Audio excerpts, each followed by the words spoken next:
Just because the divorce is behind you doesn't mean you're done with changes.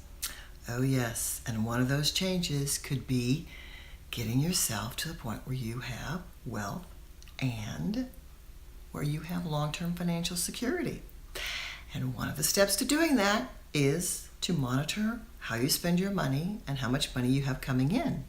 And always make sure those match. In fact, make sure that your income is greater than your outgo, and the difference goes to wealth building. Yes.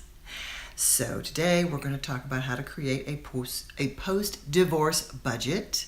Ooh, yeah, that sounds awfully boring. But you want to be okay financially, you want to be comfortable, we're going to look at this.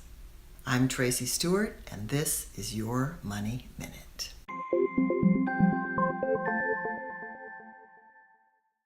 A budget is a way to track your inflow and your outgo. You can do this each month by writing down what comes in. Is it support from the divorce? Is it money coming in from a salary?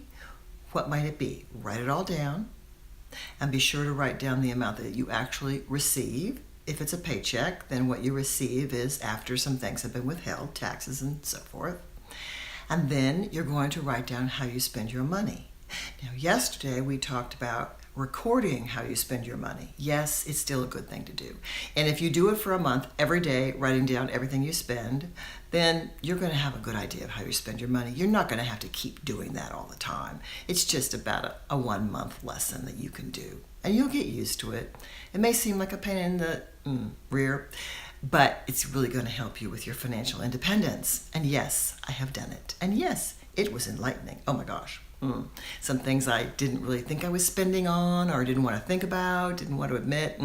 Yeah, well, it was in my face and I learned some things. That's what you want to do to make sure you understand how much money you have coming in and how much you have going out. I want you to think about your required expenses. If you have rent or you have a mortgage, utilities, things like that. Sure, you can reduce your utilities in some ways, turn off lights, all that stuff your parents used to do. But when it comes to other optional expenses, you need to write those down and look at those and say, well, I wonder if I could live without a movie every other weekend. Well, I mean, if it's not costing you anything, that's fine. If you're going to the theater and it's costing you something, then, well, think about it.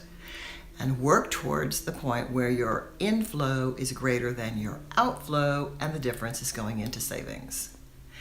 Now, it's very, very important to not allow yourself to increase your debt during this time. So make sure that whatever you're spending on perhaps a credit card, make sure that every month that you create the charges, that you are able to pay all those charges so that you don't have debt building up. If you're trying to reduce debt that already exists, well, then you're going to want to see one of my other YouTube videos. I cover that for a different week, and we get into that. Get rid of your debt. Definitely a good idea. I just want to remind you that financial independence is incredibly liberating. It's a wonderful feeling, and you can have it. Yes, you can. We talked about budgeting today and why it's important. We'll talk more about cash flow for the remainder of the week.